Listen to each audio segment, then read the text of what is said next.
Hello students. In previous lecture we have already discussed about three methods of charging of a body.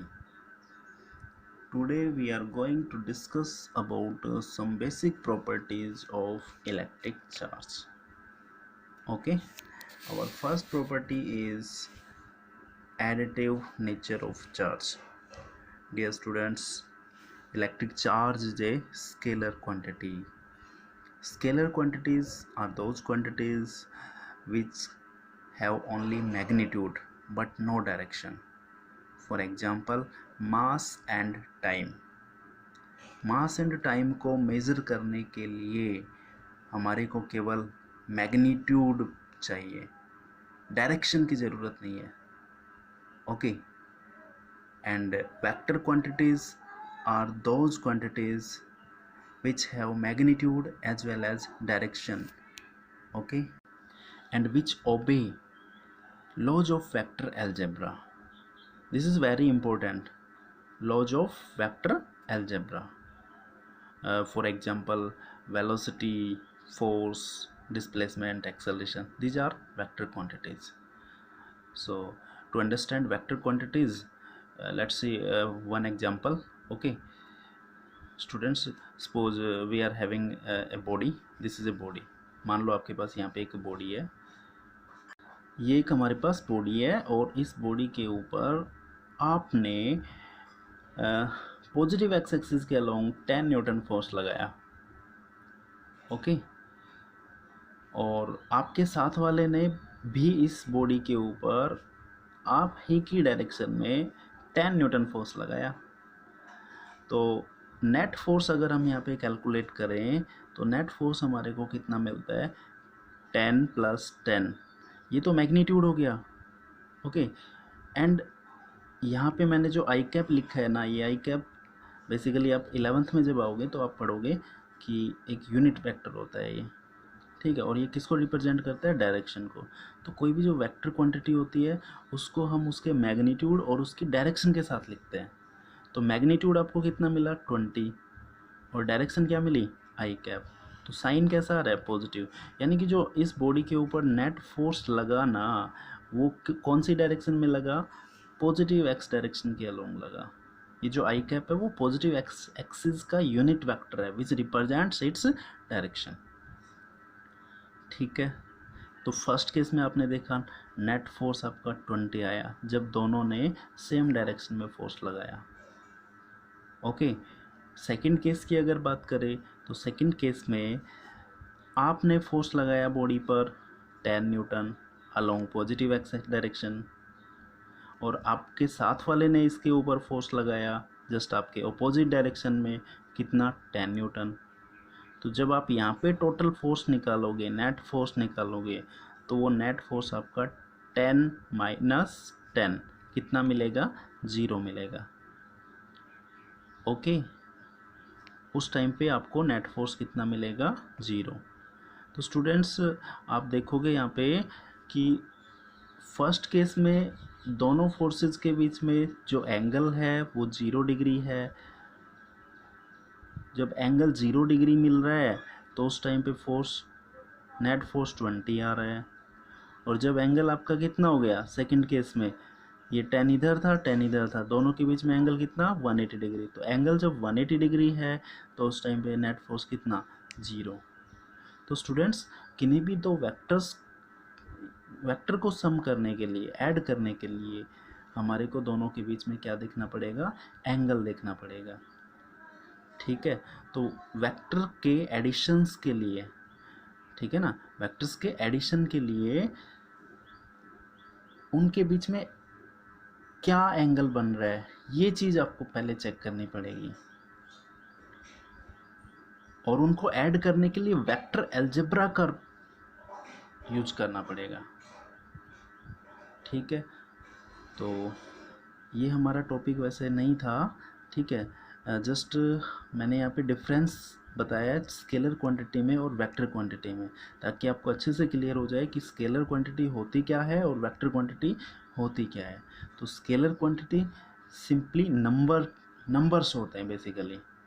देखोगे आप यहाँ पे ये जो 20 है ना, ये मैग्नीट्यूड है, ठीक है।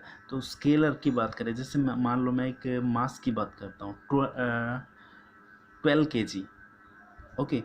तो 12 किलोग्राम जो मास है, उसमें जो 12 है ना, वो क्या है आपका, वो उसका मैग्नीट्यूड है, ओके।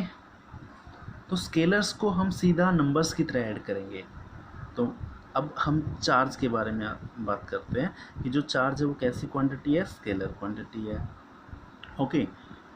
और अगर आपके पास कोई भी सिस्टम है और उस सिस्टम में बहुत सारे चार्जेस आपके रखे हुए हैं, Q1 Q2 Q3 Q4, तो उस पूरे सिस्टम का जो नेट चार्ज मिलेगा ना, वो कितना मिलेगा, Q net equals to Q1 plus Q2 plus Q3 plus Q4 up to so on. जितने भी चार्जेस होंगे उन सब का सीधा सम कर लेंगे, ठीक है।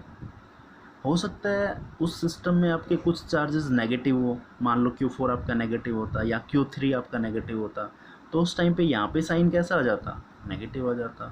तो this is very simple, this is your first property, that is additivity of charges. तो चार्जेस को हम ऑलवेज स्केलर फॉर्म में क्या करते हैं, ऐड करते हैं, ये ध्यान रखना आपको, ठीक है। सेकेंड प्रॉपर्टी कौन सी है आपकी, क्वांटाइजेशन ऑफ इलेक्ट्रिक चार्ज।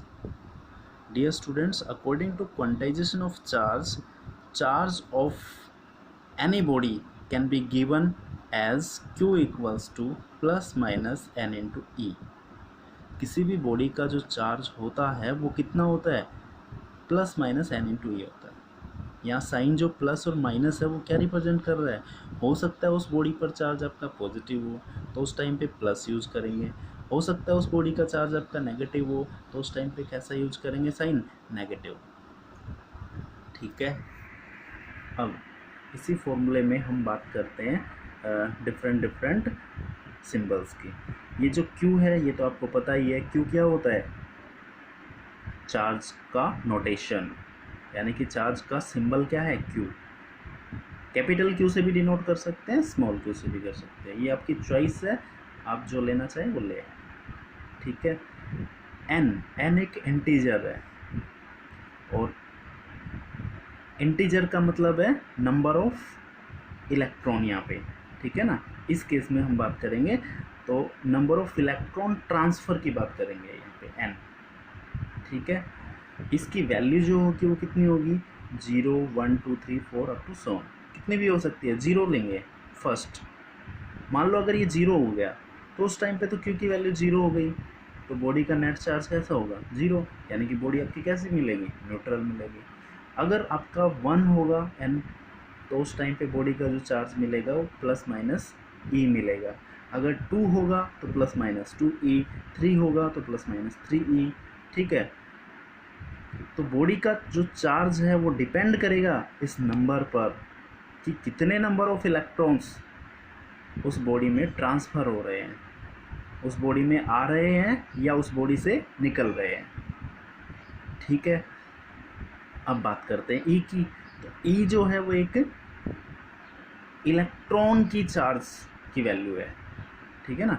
ई क्या है, इलेक्ट्रॉन का चार्ज है, और इसकी वैल्यू अगर बात करें तो वैल्यू कितनी है, e equals to -1.6 into 10⁻⁻19 coulomb. Students, ये जो वैल्यू लिखी है मैंने, ये वैल्यू एक्सपेरिमेंटली फाउंडेड वैल्यू है, और इलेक्ट्रॉन का जो चार्ज होता है वो कैसा होता है, नेगेटिव होता है, इसलिए यहाँ पे माइनस साइन लगाया है, ठीक है। अब इस क्वांटाइजेशन ऑफ इलेक्ट्रिक चार्ज को और अच्छे से क्लियर करते हैं एक एग्जांपल के थ्रू, ठीक है। मान लो आपके पास में यहाँ पर 2 बॉडी है, first second. Initially first body में नंबर ऑफ प्रोटॉन है वो 5 है, और नंबर ऑफ इलेक्ट्रॉन है वो कितने हैं, 5 है, ठीक है। सेकंड बॉडी में नंबर ऑफ प्रोटॉन है 10, और इलेक्ट्रॉन कितने हैं, 10। ऑब्वियसली 10 इलेक्ट्रॉन होंगे, क्योंकि अगर ये बॉडी हमारी इलेक्ट्रिकली न्यूट्रल है तो न्यूट्रल बॉडी के अंदर जितने प्रोटॉन्स होते हैं उतने ही इलेक्ट्रॉन्स होते हैं। तो इनिशियली दोनों ही बॉडी कैसी है, न्यूट्रल है, ओके। अब सपोज दैट फर्स्ट बॉडी से 2 इलेक्ट्रॉन निकलकर किस में चले गए, सेकंड में चले गए। तो जब सेकंड में इलेक्ट्रॉन ट्रांसफ़र हो गए अब फर्स्ट बॉडी पर इलेक्ट्रॉन कितने बच जाएंगे भाई, पहले कितने थे 5, अब कितने रह जाएंगे 2 इलेक्ट्रॉन 5 में से माइनस कर देंगे, कितने बचेंगे 3 इलेक्ट्रॉन। प्रोटॉन आपके उतने ही रहने हैं, क्योंकि प्रोटॉन तो कहाँ पे पाए जाते हैं, न्यूक्लियस के अंदर पाए जाते हैं, तो प्रोटॉन में कोई चेंज नहीं आएगा। ठीक है, इसी तरह से सेकेंड बॉडी की अगर बात करोगे तो सेकेंड बॉडी में प्रोटॉन तो सेम ही रहना है, बट नंबर ऑफ इलेक्ट्रॉन्स की बात करेंगे तो पहले तो 10 थे और अब बाद में 2 और आ गए हैं, तो कितने हो जाएंगे 12 इलेक्ट्रॉन। तो मतलब टोटल नंबर ऑफ इलेक्ट्रॉन्स कितने हो जाएंगे 12 इलेक्ट्रॉन्स हो जाएंगे। ठीक है, अब ये तो प्रोटॉन और इलेक्ट्रॉन के नंबर्स की बात हो गई। अब हम इनके चार्जेस की बात करते हैं। तो स्टूडेंट्स, जब चार्ज की बात करेंगे तो ट्रांसफ़र ऑफ इलेक्ट्रॉन होने के बाद फर्स्ट बॉडी के अंदर जो प्रोटॉन्स है वो कितने हैं 5 प्रोटॉन। तो 5 प्रोटॉन की वजह से बॉडी का जो पॉजिटिव चार्ज होगा वो कितना होगा +5 ही, और इलेक्ट्रॉन इसके कितने रह गए 3 इलेक्ट्रॉन। तो नेगेटिव चार्ज इसमें कितना बचेगा 3 इलेक्ट्रॉन्स की वजह से, एक का माइनस ही होता है तो 3 का कितना हो जाएगा -3। ठीक है, तो नेट चार्ज अगर बात करें तो नेट चार्ज +5 ही में से -3 माइनस कर ऐड कर देंगे -3, तो वो कितना मिलेगा आपको +2e मिलेगा। ठीक है, तो आपने देखा फर्स्ट बॉडी का जो चार्ज आया है वो +2e आया है, 2 टाइम्स ऑफ e आया है। ठीक है, साइन कैसा है पॉजिटिव, पॉजिटिव साइन मीन्स इस बॉडी का चार्ज पॉजिटिव है। ठीक है, सिमिलरली सेकेंड बॉडी का अगर आप चार्ज देखोगे तो 10 प्रोटॉन की वजह से +10e इसका पॉजिटिव चार्ज होगा, और 12 इलेक्ट्रॉन की वजह से इसका इसका जो चार्ज होगा वो कितना होगा -12e। ठीक है, तो टोटल चार्ज की अगर बात करोगे, नेट चार्ज की बात करोगे तो नेट चार्ज आपका +10 -12 कितना मिलेगा -2e। तो आप देखोगे फर्स्ट बॉडी और सेकंड बॉडी दोनों का जो चार्ज का मैग्नीट्यूड है, सिंबल की बात नहीं करेंगे हम यहाँ पे, साइन की बात नहीं करेंगे, प्लस और माइनस की बात नहीं कर रहे, फिलहाल हम मैग्नीट्यूड की बात कर रहे हैं। तो इसका भी मैग्नीट्यूड 2e है और इसका भी मैग्नीट्यूड कितना है 2e है। तो मैग्नीट्यूड दोनों बॉडी को मिलने वाले चार्ज का मैग्नीट्यूड क्या मिलता है हमारे को सेम मिलता है। ओके, बट एक के ऊपर पॉजिटिव चार्ज आता है और दूसरे के ऊपर नेगेटिव। आप देख सकते हो जिस बॉडी से इलेक्ट्रॉन निकल कर गए हैं उसके ऊपर कौन सा चार्ज आया पॉजिटिव चार्ज, और जिस बॉडी में चार्ज इलेक्ट्रॉन ट्रांसफ़र हुए हैं उस पर कौन सा चार्ज आया नेगेटिव चार्ज है। स्टूडेंट्स, ये सारी चीज़ें हम ऑलरेडी पहले भी डिस्कस कर चुके थे, बट यहाँ पे क्वांटाइजेशन ऑफ चार्ज को समझाने के लिए अगेन हमारे को ये चीज़ समझानी पड़ी। ठीक है ना, तो अभी इसको और थोड़ा देखेंगे। तो देखो फर्स्ट बॉडी पे आप देख चुके हैं कि जो चार्ज आया है वो कितना आया है +2e। ठीक है, और e की वैल्यू आपको पता है कितनी है, e की वैल्यू है -1.6। अगर मैं इलेक्ट्रॉन की बात करूँगा तो इलेक्ट्रॉन के लिए -1.6 × 10⁻⁻⁹ कूलम होगा, और अगर मैं प्रोटॉन की बात करूँगा तो e की वैल्यू +1.6 × 10⁻⁻⁹ कूलम मिलेगा। ठीक है ना, तो देखो फॉर्मूला जो लिखा था मैंने स्टार्टिंग में Q = ±N × E, अगर मैं वहाँ पे ऑलरेडी प्लस माइनस लगा चुका हूँ तो बाद में E की वैल्यू हम साइन के साथ में नहीं रखेंगे वहाँ पे। ठीक है ना, E की वैल्यू हम साइन के साथ में नहीं रखेंगे। तो देखो फर्स्ट बॉडी को जो चार्ज मिला वो कितना मिला +2e। तो देखो 2 इंटू में E की value 1.6 × 10⁻⁻⁹ coulomb.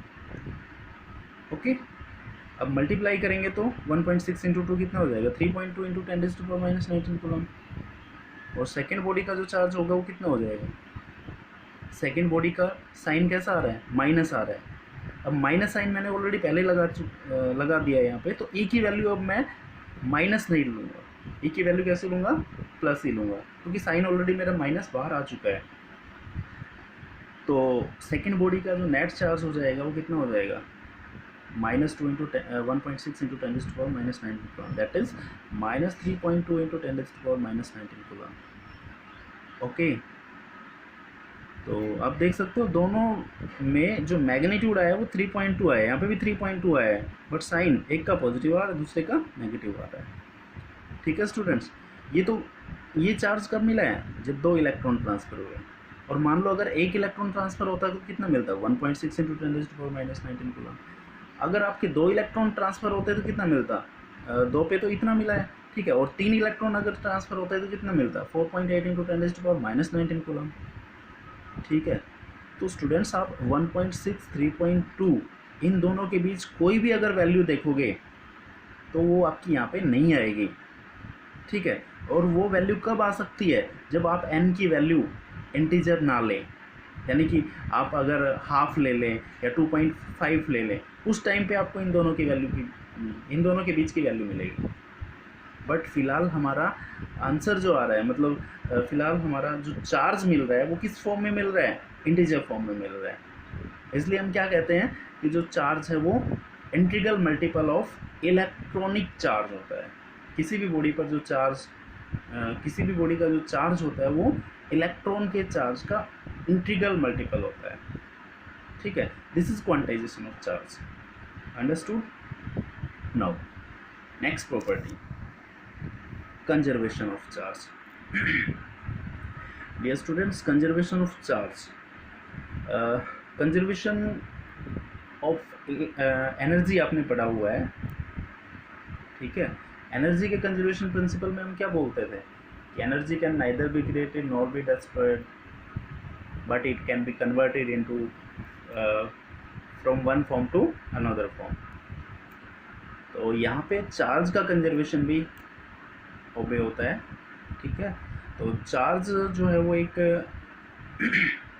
Charge is always conserved, charge can neither be created nor be destroyed. हम चार्ज को क्रिएट भी नहीं कर सकते और डिस्ट्रॉय भी नहीं कर सकते, but it can be transfer only from one body to another body, ठीक है भाई। जैसे स्टूडेंट्स देखोगे आप, पीछे वाले एग्जांपल में हमने बात की थी, नेट चार्ज अगर हम बिफोर ट्रांसफ़र ऑफ इलेक्ट्रॉन देखें तो 0 था, और आफ्टर ट्रांसफ़र ऑफ इलेक्ट्रॉन की बात करें तो भी नेट चार्ज कितना है, 0 है। तो वहाँ पे चार्ज, पूरे सिस्टम का जो चार्ज है ना वो ना तो क्रिएट हुआ है और ना ही डिस्ट्रॉय हुआ है, बट वहाँ पे उस सिस्टम के अंदर एक बॉडी से दूसरी बॉडी में चार्ज क्या हो गया है, ट्रांसफ़र हो गया है। तो यही आपका क्या है, कंजर्वेशन ऑफ चार्ज। इसको आप इस रिएक्शन से भी समझ सकते हो, दिस इज न्यूक्लियर रिएक्शन, ठीक है। हेयर यूरेनियम 92-238, ठीक है। जब इसका डीके होगा, स्पॉन्टेनियसली डीके होगा, तो उस टाइम पे this convert to uranium 90-234 plus helium 24, okay. तो बिफोर रिएक्शन अगर देखोगे, बिफोर डीके अगर देखोगे, तो इसका जो एटॉमिक नंबर है वो कितना है, 92 है, और एटॉमिक मास कितना है, वो कितना है, 238। डीके होने के बाद इसका मास नंबर कितना हो गया है, 234, और एटॉमिक नंबर कितना रह गया है, 90। लेकिन इसने साथ में क्या निकाला है, एक हीलियम एटम भी निकाला है, ठीक है। तो आप अगर यहाँ देखें, बिफोर डीके जो नेट चार्ज है भाई 92 एटॉमिक नंबर है, atomic number means Z, number of protons. तो नंबर ऑफ प्रोटॉन्स कितने हैं, 92। तो यूरेनियम का नंबर ऑफ मतलब 92 प्रोटॉन्स के कारण जो पॉजिटिव चार्ज होगा वो कितना होगा, +92 E होगा, ठीक है, पॉजिटिव चार्ज। अगर अगर आप यूरेनियम के मतलब आफ्टर डीके यूरेनियम की बात करेंगे, ठीक है, तो इसका जो पॉजिटिव चार्ज मिलेगा वो कितना मिलेगा, +90 E मिलेगा, ठीक है। और इसका चार्ज कितना मिलेगा, +2 E। तो एक पूरा सिस्टम है हमारा, इस पूरे सिस्टम में यहाँ पे चार्ज देखेंगे, टोटल चार्ज देखेंगे तो 90 + 2E, 90E + 2E, अगेन कितना मिलने वाला है, 92E, और पहले भी कितना था, 92E, ठीक है। तो यहाँ पे ना तो चार्ज क्रिएट हुआ है और ना ही चार्ज डिस्ट्रॉय हुआ है, बट यहाँ पे चार्ज जो है वो ट्रांसफ़र हो गया है from one body to another body, from one atom to one element to other element, okay. This is conservation of charge. इसी कंजर्वेशन ऑफ चार्ज को आप एक और एग्जांपल से समझ सकते हैं, ठीक है। आपने पहले भी एक एक्सपेरिमेंट पढ़ा था जिसके अंदर हमने एक सिल्क क्लॉथ को ग्लास रोड के साथ में रब किया था, ठीक है। तो ग्लास रोड जो है रबिंग के बाद, ठीक है, रबिंग के बाद ग्लास रोड पे पॉजिटिव चार्ज आ जाता है और सिल्क पे कैसा आ जाता है, नेगेटिव चार्ज आ जाता है। तो अगर उन दोनों चार्जेस का सम देखें, ग्लास रोड का चार्ज और सिल्क क्लॉथ का चार्ज, दोनों का सम देखें, तो अगेन वो नेट चार्ज हमारे को 0 मिलता है, ठीक है, जो कि बिफोर रबिंग भी कितना था, 0 था। तो इस तरह से वहाँ पे भी आप देखोगे चार्ज का कंजर्वेशन फॉलो हो रहा है। वहाँ पे एक बॉडी से दूसरी बॉडी में इलेक्ट्रॉन के ट्रांसफ़र हो जाने की वजह से दोनों बॉडी पर चार्ज आ गया, बट चार्ज का कोई क्रिएशन नहीं हुआ है, क्रिएट नहीं हुआ है वहाँ पे, और ना ही कोई डिस्ट्रॉय हुआ है। इस वजह से हम बोलते हैं कि चार्ज जो है वो कैसा है, charge always conserved. Okay, now we have next property, charge and mass relation. Students, किसी भी बॉडी के ऊपर जो चार्ज आता है ना, वो किसकी वजह से आता है, ट्रांसफ़र ऑफ इलेक्ट्रॉन की वजह से आता है। अब आपको पता है इलेक्ट्रॉन जो है वो एटम का एक कांस्टेंट पार्टिकल है, ठीक है, और भले ही उसका मास वेरी वेरी स्मॉल है, इलेक्ट्रॉन का जो मास होता है वो कितना होता है, 9.1 इंटू 10⁻31 किलोग्राम होता है, very very small mass, but फिर भी थोड़ा बहुत तो मास है उसमें, ठीक है। और अगर वो एटम का कांस्टेंट है और अगर वो एटम को छोड़कर कहीं चला गया तो हम क्या बोलेंगे, उस एटम का कुछ मास क्या हो गया, कम हो गया, ठीक है।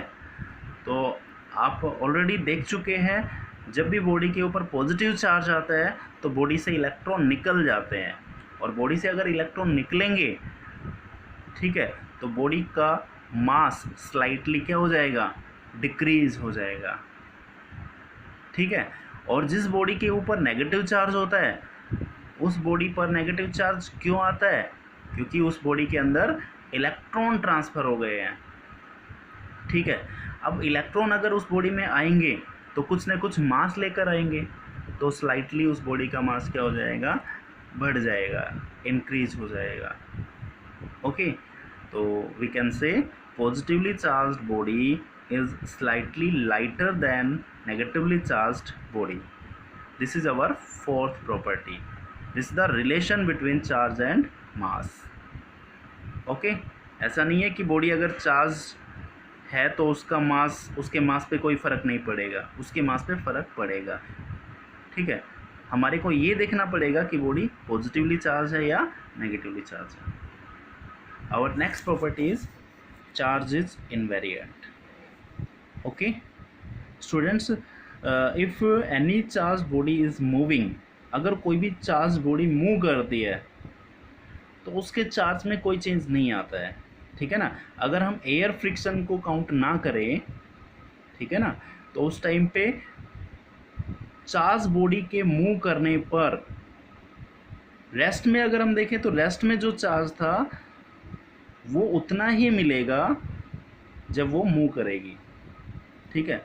यानी कि बॉडी की स्पीड का बॉडी के चार्ज के ऊपर कोई इफेक्ट नहीं पड़ता है, इसलिए हम क्या बोलेंगे, if any charge body is moving then there is no change in its charge.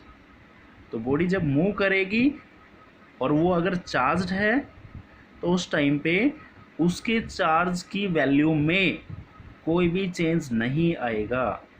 कब, जब वहाँ पे कोई एयर फ्रिक्शन ना हो, ठीक है।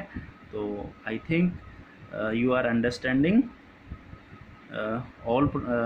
you are understanding these all properties in a proper way.